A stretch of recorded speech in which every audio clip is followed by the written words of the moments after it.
एक situation imagine करते हैं। जिले की एक कोर्ट है, वहीं पर एक आम नागरिक स्टेट गवर्नमेंट के खिलाफ कोई केस फाइल करता है। और तभी उस इंसान को पता चलता है कि उस कोर्ट के जो जज साहब है ना, उनका ट्रांसफर, उनका प्रमोशन और उनकी पूरी नौकरी उसी सरकार और उन्हीं लोकल नेताओं के हाथ में है जिनके खिलाफ वो केस लड़ा जा रहा है। फिर तो फेयर ट्रायल का सवाल ही नहीं उठता। वही ना, मतलब क्या ऐसी स्थिति में उस नागरिक को कभी फेयर ट्रायल या निष्पक्ष फैसला मिल पाने की उम्मीद होती? देखिए, ऐसी स्थिति में जस्टिस सिस्टम का जो पूरा ढांचा है ना, वो ही बिखर जाएगा। अगर किसी को भी ये लगने लगे कि लोकल जज किसी नेता या सरकारी आदेश के दबाव में फैसला सुना रहा है, तो कानून पर से तो विश्वास उठ जाना तय है। बिल्कुल। और कॉन्स्टिट्यूशन बनाने वालों को इस खतरे का पूरा अंदाजा था। उन्हें पता था कि लोकल लेवल पर पावर का दबाव सबसे ज्यादा होता है। और इस खतरे को रोकने के लिए ही एक कानूनी कवच बनाया गया। आप देख रहे हैं वकील साहब यूट्यूब चैनल। हाँ। और आज कॉन्स्टिट्यूशनल लॉ सीरीज में हम बात करने वाले हैं chapter 6 subordinate courts of Indian constitution की। इस सीरीज में लगातार हम उन कॉन्स्टिट्यूशनल मिस्ट्रीज को सॉल्व कर रहे हैं जो ना सिर्फ एग्जाम के नजरिए से जरूरी हैं, बल्कि एक जागरूक नागरिक होने के नाते भी पता होनी चाहिए। राइट। आज हम आर्टिकल्स 233 से लेकर 237 तक के उन कानूनी दांव-पेच और उन लैंडमार्क जजमेंट्स को गहराई से समझेंगे जिन्होंने लोअर जुडिशरी को एग्जीक्यूटिव यानी सरकार की पकड़ से आजाद रखा है। और इस चर्चा का सबसे बड़ा सवाल ही यही है कि आखिर कॉन्स्टिट्यूशन ने ऐसी कौन सी दीवार खड़ी की है जो सरकार को लोकल कोर्ट्स में दाखिल होने से रोकती है। पॉइंट है। ये समझना बहुत जरूरी है, क्योंकि जब तक हम सबऑर्डिनेट कोर्ट्स के स्ट्रक्चर और उनकी आज़ादी के मैकेनिज्म को नहीं समझेंगे ना, तब तक जुडिशियल इंडिपेंडेंस का कॉन्सेप्ट आम जमीन पर कैसा दिखता है, ये समझ में नहीं आएगा। तो इस स्ट्रक्चर की बुनियाद से शुरुआत करते हैं। चैप्टर का नाम ही है सबऑर्डिनेट कोर्ट्स। अब एक आम नागरिक के नजरिए से सबऑर्डिनेट या अधीन शब्द का मतलब होता है किसी के ऑर्डर्स फॉलो करना, है ना? हाँ, आम भाषा में तो यही होता है। जैसे पीडब्ल्यूडी डिपार्टमेंट या पुलिस डिपार्टमेंट, वो होम मिनिस्ट्री के सबऑर्डिनेट होते हैं और उनके आदेश मानते हैं। तो क्या सबऑर्डिनेट कोर्ट्स भी सरकार के किसी डिपार्टमेंट की तरह काम करती हैं? एक सेकेंड, ये ना एक बहुत ही कॉमन मिसकंसेप्शन है और एग्जाम में अक्सर स्टूडेंट्स यहीं पर गलती करते हैं। अच्छा। कानूनी अर्थ यह है कि ये कोर्ट सिर्फ और सिर्फ हाई कोर्ट के एडमिनिस्ट्रेटिवली अधीन है। ओके, तो बॉस हाई कोर्ट है। एग्जैक्टली। इनका जो जुडिशियल माइंड है वो पूरी तरह से इंडिपेंडेंट होता है। फैसला सुनाते वक्त एक डिस्ट्रिक्ट जज अपने स्टेट के चीफ मिनिस्टर को रिपोर्ट नहीं करता। और इस आजादी की पहली ईंट रखी गई है आर्टिकल 233 में। आर्टिकल 233 जो कि डिस्ट्रिक्ट जजेस की अपॉइंटमेंट की बात करता है, मतलब जिले का सबसे बड़ा जज। लेकिन यहाँ एक छोटा सा कॉन्ट्रडिक्शन नजर आता है मुझे। कैसा कॉन्ट्रडिक्शन? हमारे नोट्स कहते हैं कि इन डिस्ट्रिक्ट जजेस को अपॉइंट तो स्टेट का गवर्नर ही करता है ना? हाँ, गवर्नर अपॉइंट करता है। तो अगर अपॉइंटमेंट लेटर सरकार का हेड दे रहा है तो प्रैक्टिकली सरकार का इंटरफेरेंस तो एकदम शुरुआती दौर से ही हो गया ना? ये डाउट कॉमन है। अपैरेंट रूप से देखने में ये सरकार का इंटरफेरेंस लगता है, लेकिन यहाँ एक बहुत बड़ा कॉन्स्टिट्यूशनल फिल्टर लगा हुआ है। वो क्या? आर्टिकल 233 साफ कहता है कि गवर्नर अपॉइंटमेंट तो करेगा, लेकिन हाई कोर्ट से कंसल्टेशन यानी सलाह मशवरा करने के बाद ही। गवर्नर अकेले या अपनी मर्जी से किसी को जिले का जज नहीं बना सकता। वेट, रुकिए, कंसल्टेशन का मतलब तो सिर्फ सलाह लेना होता है ना? मतलब सरकार सलाह ले सकती है और फिर अपनी मर्जी चला सकती है। इसको लीगली बाइंडिंग कैसे माना जा सकता है? यहीं पर लैंडमार्क केस लॉस पिक्चर में आते हैं। 1966 का एक बहुत ही मशहूर केस है, Chandramohan versus state of Uttar Pradesh. इस केस की कहानी काफी दिलचस्प है। उत्तर प्रदेश सरकार ने क्या किया कि डिस्ट्रिक्ट जजेस की अपॉइंटमेंट के लिए एक नई कमेटी बना दी, जिसमें सरकार के कुछ अधिकारी थे और हाई कोर्ट को कंप्लीटली बाईपास कर दिया। अरे बाप रे, बिना हाई कोर्ट के? हाँ, उनका तर्क था कि गवर्नर अपॉइंट कर रहा है तो वो किसी से भी सलाह ले सकता है। यानी सरकार ने अपना एक अलग ही सिस्टम बना लिया ताकि अपने पसंदीदा लोगों को जज बनाया जा सके। बिल्कुल सही। लेकिन सुप्रीम कोर्ट ने इस केस में एक बहुत बड़ा फैसला सुनाया।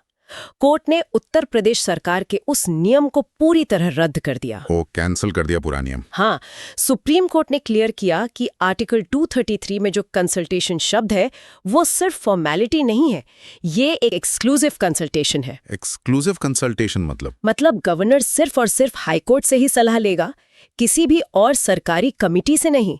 अगर हाईकोर्ट की सलाह के बिना या उनकी रिकमेंडेशन के खिलाफ जाकर कोई अपॉइंटमेंट होती है तो वो सीधे असंवैधानिक, अनकॉन्स्टिट्यूशनल होगी। वाह, ये एक जबरदस्त चेक एंड बैलेंस है। यानी डिस्ट्रिक्ट जज बनने के लिए जो दो रास्ते होते हैं, या तो स्टेट जुडिशियल सर्विस से प्रमोशन या बार से डायरेक्ट रिक्रूटमेंट, जिसके लिए मिनिमम 7 साल का एक्सपीरियंस लगता है। दोनों ही रास्तों में हाई कोर्ट की मंजूरी के बिना आगे नहीं बढ़ा जा सकता। सही पकड़ा आपने। बार से जो डायरेक्ट एंट्री होती है वहां तो रिक्वायरमेंट और भी स्ट्रिक्ट है। कानून कहता है कि उस कैंडिडेट को पर्सनली हाई कोर्ट द्वारा रेकमेंड किया जाना चाहिए। एग्जाम के पॉइंट ऑफ व्यू से इस चंद्रमोहन केस को हमेशा याद रखना चाहिए, क्योंकि इसने एग्जीक्यूटिव की बैकडोर एंट्री को बिल्कुल रोक दिया था। तो आर्टिकल 233 और डिस्ट्रिक्ट जज की एंट्री का फॉर्मूला क्लियर हो गया। लेकिन अब सवाल उठता है कि जो हायरार्की में नीचे होते हैं, जो सिविल जजेस या जूनियर मैजिस्ट्रेट्स होते हैं, उनका क्या? हाँ, जहां मास लेवल पे भर्ती होती है। एग्जैक्टली, उनके लिए तो आर्टिकल 234 बनाया गया है। और इस आर्टिकल में एक नया बॉडी एंटर करता है, स्टेट पब्लिक सर्विस कमीशन, यानी SPSC। गवर्नर यहां हाईकोर्ट के साथ साथ SPSC से भी सलाह ले रहा है। राइट। अब यहां डाउट उठता है कि पब्लिक सर्विस कमीशन तो पूरी तरह से एक एग्जीक्यूटिव बॉडी है। अगर जुडिशरी को एग्जीक्यूटिव से अलग रखना था तो जूनियर जजेस की भर्ती में SPSC को लाकर खुद ही एग्जीक्यूटिव को क्यों घुसा दिया गया? ये डाउट बहुत वैलिड है और काफी लोग इसमें कंफ्यूज होते हैं, लेकिन इसका जवाब प्रैक्टिकल लॉजिस्टिक्स में छुपा है। लॉजिस्टिक्स कैसे? देखिए, जब हम डिस्ट्रिक्ट जज की बात करते हैं तो वो गिनती के पद होते हैं, लेकिन जूनियर डिवीजन में एक साथ सैकड़ों वैकेंसीज आती हैं, हजारों कैंडिडेट्स फॉर्म भरते हैं। हाँ, वो PCSJ का एग्जाम होता है जो। एग्जैक्टली, प्रीलिम्स होता है, मेंस होता है, इंटरव्यू होता है। एक ऐसी डेडिकेटेड एग्जाम मशीनरी की जरूरत होती है जो इस मास रिक्रूटमेंट को हैंडल कर सके। हाई कोर्ट्स के पास अपना खुद का कोई इतना बड़ा एग्जाम कंडक्टिंग डिपार्टमेंट नहीं होता। अच्छा, तो मतलब SPSC को सिर्फ एक एजेंसी की तरह यूज किया जा रहा है। हाँ, इसलिए SPSC को सिर्फ एग्जामिनेशन मशीनरी के तौर पर लाया गया। तो क्या SPSC का रोल सिर्फ मेरिट चेक करने और लॉजिस्टिक संभालने तक ही सीमित है? उनके पास फाइनल वीटो पावर नहीं होती कि किसे जज बनाना है और किसे नहीं? वीटो पावर बिल्कुल नहीं होती। आर्टिकल 234 क्लियरली कहता है कि स्टेट जुडिशियल सर्विस रूल्स बनाने में हाई कोर्ट की कंसल्टेशन लगातार बनी रहेगी। SPSC एग्जाम्स कंडक्ट करवाता है, मेरिट लिस्ट बनाता है, लेकिन यहाँ भी without high courts active involvement कोई अपॉइंटमेंट फाइनल नहीं होती। यानी हाई कोर्ट की छाप वहां भी जरूरी है। बिल्कुल। आर्टिकल 233 और 234 में यही बेसिक फर्क है। 233 में SPSC का कोई रोल नहीं है क्योंकि वहां मास एग्जामिनेशन नहीं हो रहा, जबकि 234 में एग्जाम की वजह से SPSC लॉजिस्टिक्स हैंडल कर रहा है। पर दोनों ही सूरतों में हाई कोर्ट का आशीर्वाद होना लाजमी है। चलिए, अपॉइंटमेंट्स को लेकर जो धुंध थी वो थोड़ी छट गई है, लेकिन अब थोड़ा प्रैक्टिकल और साइकोलॉजिकल एस्पेक्ट पर आते हैं। हाँ, बताइए। चाहे 233 हो या 234, ऑफर लेटर तो गवर्नर यानी सरकारी दे रही है ना। एक जमीनी हकीकत यह है कि जिसने नौकरी दी है, एम्प्लॉय उसी की तरफ वफादार होने का दबाव महसूस करता है। ह्यूमन साइकोलॉजी है ये तो। है ना?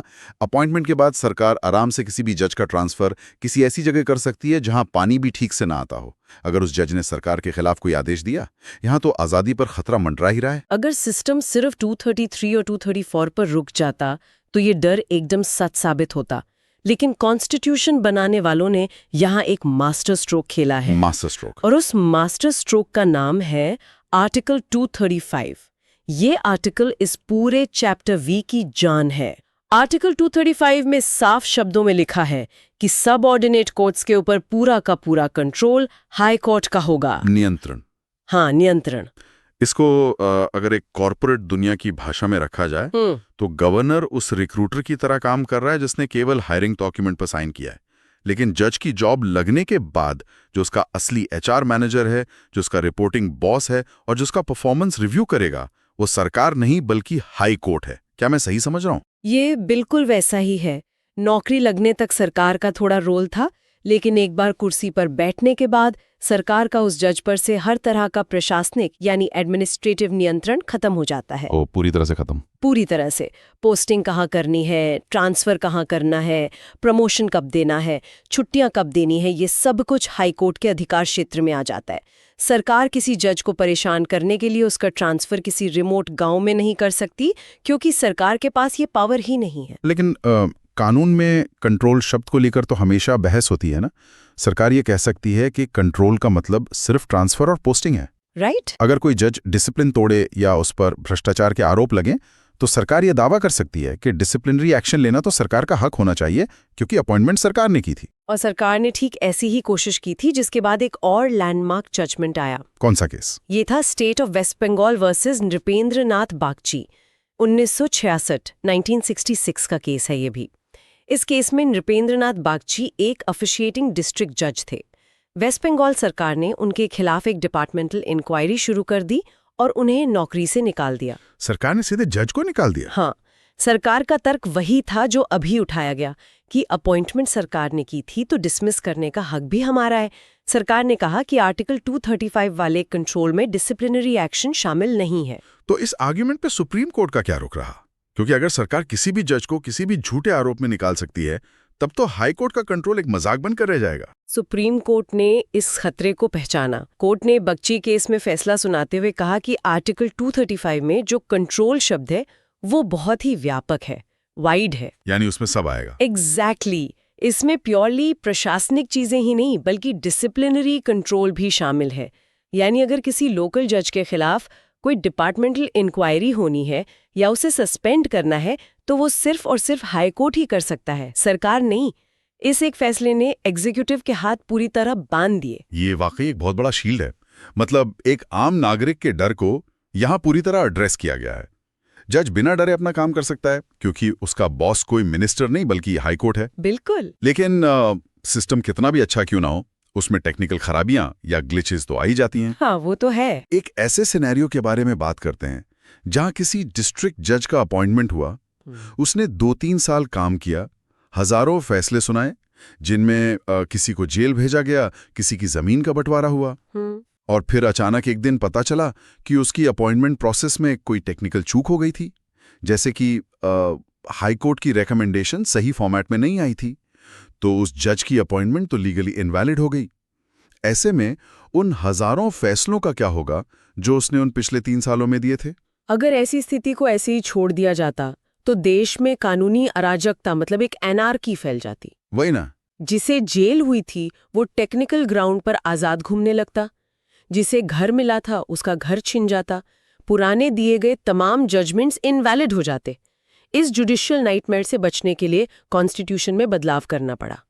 कब हुआ ये बदलाव? 1966 में 20th अमेंडमेंट एक्ट लाया गया, जिसके तहत कॉन्स्टिट्यूशन में आर्टिकल 233A जोड़ा गया। आर्टिकल 233A, इसका मैकेनिज्म क्या है? ये उन पुराने जजमेंट्स को कोलैप्स होने से कैसे बचाता है? देखिए, आर्टिकल 233A का मुख्य काम वैलिडेशन प्रदान करना है, वैधता। अगर किसी डिस्ट्रिक्ट जज की अपॉइंटमेंट में कोई प्रोसीजरल या टेक्निकल गलती रह गई थी तो ये आर्टिकल उस अपॉइंटमेंट को और उस जज द्वारा पास किए गए पिछले तमाम ऑर्डर्स, जजमेंट्स और सेंटेंसेस को रेट्रोस्पेक्टिवली यानी पिछली तारीख से लीगल मान्यता दे देता है। अच्छा, तो मतलब उस टेक्निकल फ्लॉ को कवर कर देता है। हाँ, इसका मकसद किसी गलत जज को बचाना नहीं है, बल्कि सिस्टम की स्टेबिलिटी और आम जनता के मुताबिक चलने वाले इंसाफ को बचाना है, ताकि सिर्फ एक प्रोसीजरल टेक्निकलिटी की वजह से सालों का जस्टिस रद्द ना हो जाए। यानी आम नागरिक के पॉइंट ऑफ व्यू से उसे इस बात से घबराने की जरूरत नहीं है कि कल को किसी टेक्निकलिटी की वजह से उसका जीता हुआ केस रद्द हो जाएगा। एग्जैक्टली। लॉ लोगों की सुविधा के लिए है। चलिए आगे बढ़ते हैं आर्टिकल 236 पर, जो डेफिनेशंस की बात करता है। हम लगातार डिस्ट्रिक्ट जज कह रहे हैं, पर क्या जिले में सिर्फ एक ही जज होता है जिससे ये प्रोटेक्शन मिलता है? इस अम्ब्रेला के नीचे कौन कौन आता है? आर्टिकल 236 का मकसद ही यही क्लैरिटी देना है।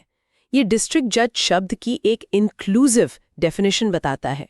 इंक्लूसिव मतलब उसमें और भी रोल ऐड होते हैं? हाँ, इसका मतलब है कि जब हम डिस्ट्रिक्ट जज कहते हैं तो उसमें एडिशनल डिस्ट्रिक्ट जज, जॉइंट डिस्ट्रिक्ट जज, असिस्टेंट डिस्ट्रिक्ट जज, चीफ जज of a small cause court, chief presidency magistrate और सेशंस जज, ये सभी पद शामिल होते हैं। ओके, तो एक पूरा ब्रैकेट है जजेस का। बिल्कुल, और यही आर्टिकल जुडिशियल सर्विस को भी डिफाइन करता है, ताकि ये क्लियर रहे कि ये एक अलग सर्विस है और इसको सिविल सर्विस जैसे IAS या PCS से कंफ्यूज ना किया जाए। अब आते हैं इस चैप्टर के आखिरी आर्टिकल पर, आर्टिकल 237, जो मैजिस्ट्रेट्स पर लागू होता है।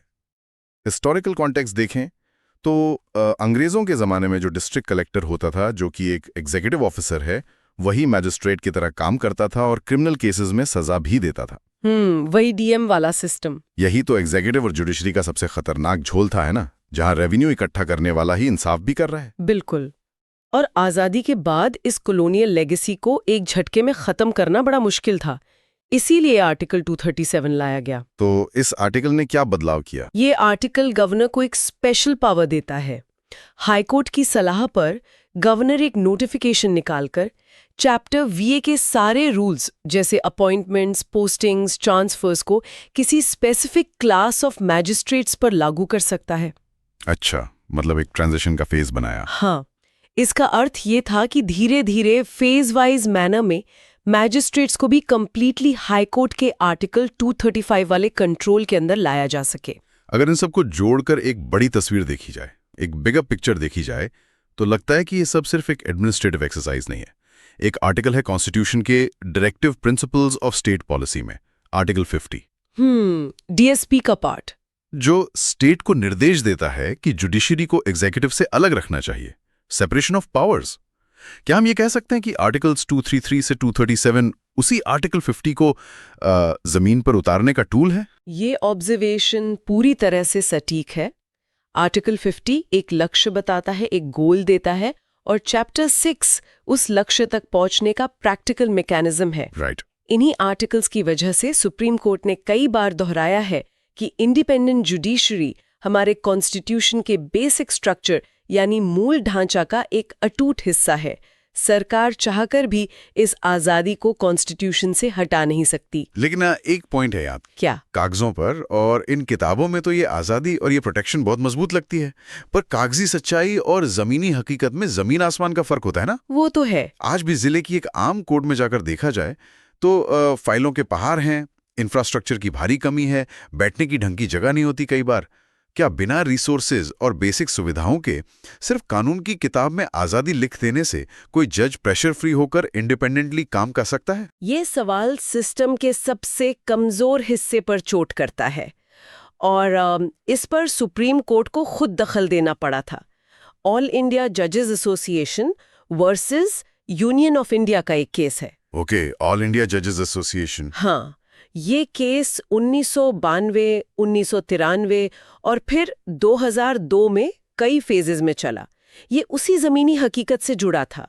इस केस में कोर्ट ने रियलाइज किया कि फाइनेंशियल सिक्योरिटी और प्रॉपर वर्किंग कंडीशंस के बिना जुडिशियल इंडिपेंडेंस एक खोखला शब्द है, एम्प्टी कॉन्सेप्ट बनकर रह जाएगा। तो इस केस में सरकार का क्या स्टैंड था? उन्होंने जजेस को बेहतर सुविधाएं देने से क्यों मना कर दिया था? सरकार का तर्क बहुत ही हैरान करने वाला था। सरकार ने 1993 के रिव्यू पिटिशन में कहा कि जजेस भी तो बाकी सरकारी एम्प्लॉइज की तरह ही हैं। वेट, सरकारी एम्प्लॉय?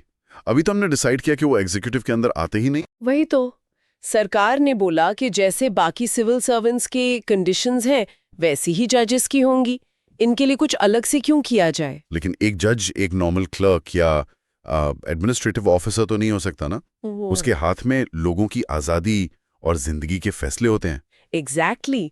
और सुप्रीम कोर्ट ने भी सरकार को यही सबक सिखाया। कोर्ट ने कड़े शब्दों में क्लियर किया कि एक जज किसी सरकार का एम्प्लॉय नहीं होता, वो एक सॉवरेन स्टेट पावर यानी जुडिशियल पावर को एक्सरसाइज करता है। राइट, उसका स्टेटस अलग है। इसलिए उसकी वर्किंग कंडीशन और फाइनेंशियल स्टेटस किसी सिविल सर्वेंट के आधार पर तय नहीं की जा सकती।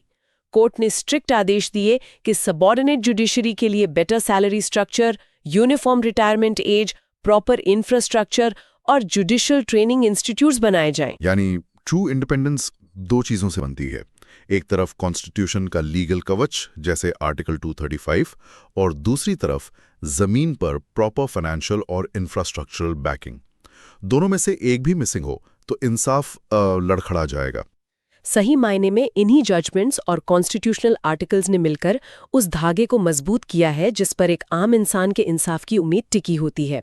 एक स्टूडेंट या एग्जाम देने वाले कैंडिडेट के नज़रिए से देखा जाए तो चैप्टर 6 को इन्हीं केस लॉज की रोशनी में पढ़ना होता है, तभी कॉन्सेप्ट पूरी तरह से माइंड में परमानेंटली क्लियर होता है। तो इस गहराई से भरी कानूनी चर्चा को अब यहाँ समेटने का वक्त आ गया है। आज हमने पूरा फॉर्मूला देखा, कैसे आर्टिकल 233 और 234 अपॉइंटमेंट का प्रोसेस तय करते हैं जिसमें हाई कोर्ट की सलाह जरूरी है। कैसे आर्टिकल 235 उस पूरे स्ट्रक्चर का कंट्रोल हाई कोर्ट को देता है, ना कि सरकार को। आर्टिकल 233A पुराने जजमेंट्स को टेक्निकल खराबियों से बचाता है। 236 डेफिनेशन देता है और 237 इस कवच को मैजिस्ट्रेट्स पर भी लागू करता है। बिल्कुल, एकदम सॉलिड रिकैप है ये।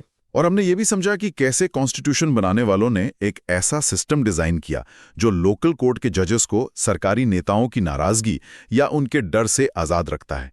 एक गहरा विचार दिमाग में आता है इस चर्चा के बाद, जिसे हर एक को जरूर सोचना चाहिए। वो क्या? एक आम नागरिक के पास ना तो इतना पैसा होता है और ना ही इतनी ताकत कि वो हर छोटी बात के लिए सीधे सुप्रीम कोर्ट जा सके। उसका पहला आमना सामना इसी लोकल डिस्ट्रिक्ट कोर्ट में होता है। अगर लोकल नेता या मंत्री किसी डिस्ट्रिक्ट जज का तबादला सिर्फ इसलिए करवा सकते क्योंकि उस जज ने सरकार की किसी पॉलिसी को गलत ठहराया था, तो कोई आम नागरिक सरकार के खिलाफ आवाज उठाने की हिम्मत ही नहीं कर पाता। हमारी आज़ादी, हमारा फेयर ट्रायल सिर्फ एक बेसिक रूल ऑफ लॉ की किताब की वजह से बचा हुआ है, जिसे अक्सर अनदेखा कर दिया जाता है। ये सोचने वाली बात है, सच में। अगर इस वीडियो ने आपको एक नया पर्सपेक्टिव दिया हो और ये कॉम्प्लेक्स कानूनी और कॉन्स्टिट्यूशनल गुत्थी आसान और इंगेजिंग भाषा में समझ आई हो, तो वीडियो पसंद आई हो तो लाइक करें, कमेंट में अपनी राय बताएं और कॉन्स्टिट्यूशन लॉ सीरीज के लिए वकील साहब यूट्यूब चैनल को सब्सक्राइब करें। आज के लिए इतना ही। कानून और इंसाफ के नए मुद्दे के साथ अगली बार फिर मुलाकात होगी।